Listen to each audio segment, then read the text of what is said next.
we just heard this sound, and it was a car. Just came out of nowhere, lights off, just rammed through the crowd.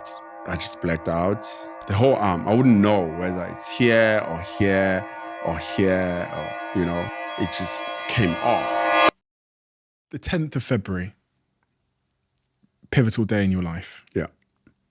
Tell me about that day. Man. 1990. Yeah, I was talking to someone about it because it's a story it was for years hard for me to share, and I'm in a better space now where I'm able to talk about it. Street grandmother, we're at home on the 10th, which was like around 8 at night, and she was super strict. No one comes out the house that late. We were sitting in the house. I think after dinner we hear like people singing outside. We all come out. Everyone, comes out to see what's happening, and it was people singing. There were a group of people about to pass our house. We ran to the crowd with my cousins. We were not allowed to, but this was nice. So it wasn't a big thing even, for her. But my cousins went back. I didn't. Why? Music. So I followed the crowd. And the reason this was happening is because on the 11th of February, Nelson Mandela was officially coming out of jail after 27 years. So there was like jubilations around the entire country. This was happening in all the major cities where people were like, we're going to stay up all night until the morning, of his release. So this crowd was going to a stadium, which is close to my house.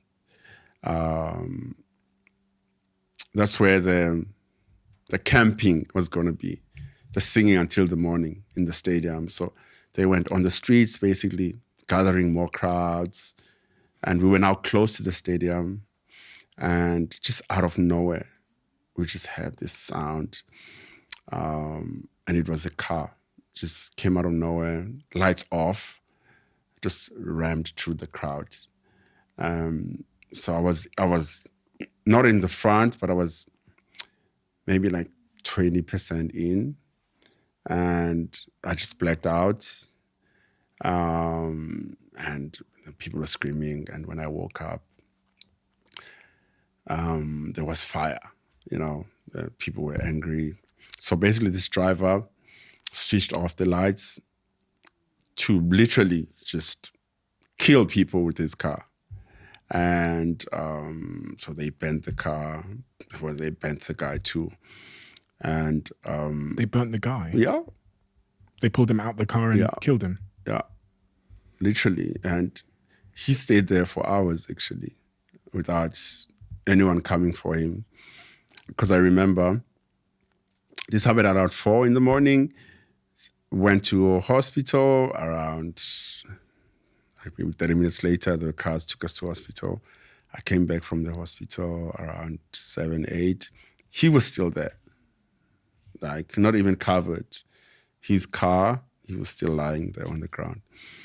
That cost his life and someone else's life who was also in the crowd. So by that time, it's 7 in the morning, I'm back from hospital. The announcement happens, Nelson Mandela is finally out of jail. We're watching this from TV. I'm sitting on the couch, there's just chaos in the country. People are so happy. This man is finally out. And I was on the couch in pain, after the accident. And I think what really happened to me, I don't think the car reached to me. I don't think the car touched me. I think the force of the people that were in front, because of the impact, they pushed so hard. So what happened is I dislocated my shoulder, but severely. I had no bruises, no cuts. It just came off, meaning my nerves that connect the arm to the body were snatched. And being in a small town, when I went to the hospital, no one knew what to do. So I'm there, I'm holding my arm, like they don't know if it's broken, they don't know what to do with it, you know. So they just gave me a sling and pain tablets and I went back home. But the pain couldn't stop. And then the following day, then I went to Durban, which is the bigger city, to go to like a bigger hospital where I stayed for 3 months in the hospital, you know. And even there, they didn't know what to do. One morning, they were like, okay, we figured it out. They put a cast. So I'll have a cast for like 2 weeks. But the damage was here. But I was a kid as well, so I didn't understand, you know.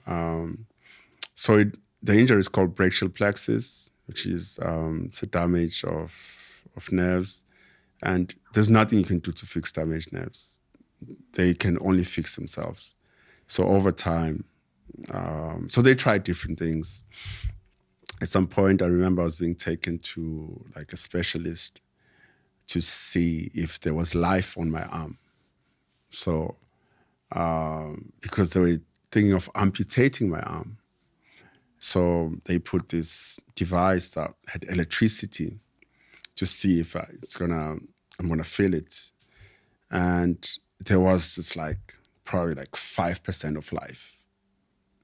And he was like, no, we don't have to do it. Over time, the nerves will grow back. And that's what has happened, you know. And as a kid, I mean, I was 14. It was life-changing, you know. There's things I wasn't able to do.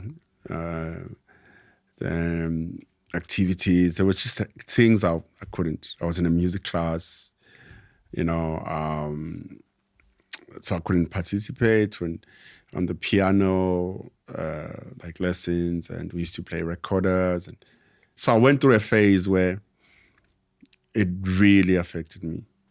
And just over time, I was like, actually, I have a life to live. When you say you went through a phase where it really affected you, what does that mean specifically? Like, why me? I mean, when you are born fine, all of a sudden, and kids can be mean, so the name calling comes, and you know, because also I thought it was gonna pass, and I would, as a kid, even have dreams. You know, I wake up, I'm like, oh, I had a dream last night. My hand was working, and I was doing this, and you know, and so to me, it was like, maybe next week, maybe next month, you know, I'm going to be fine again. And so I went through a lot of that, you know, and then eventually acceptance, like, okay, this is what it is, you know. I have to live, I have to move on. And I kind of like stopped thinking about it and just focused on what's next. How do I learn to tie my shoes, you know, or just wake up and do everything without calling for help. That was the most important thing for me, because I didn't want to feel sorry for myself. That's the most important thing, where I was like, I need to learn how to not to call anyone for anything. Zero. Like, then that was a big thing for me. What condition is your left arm in now as we sit here? It has gained probably like 40% movement, and let me put it this way. When it happened, I would literally close my eyes and I would know it was. Okay. So it was paralyzed at that point? Yeah, the whole arm. I wouldn't know whether it's here or here or here, or, you know.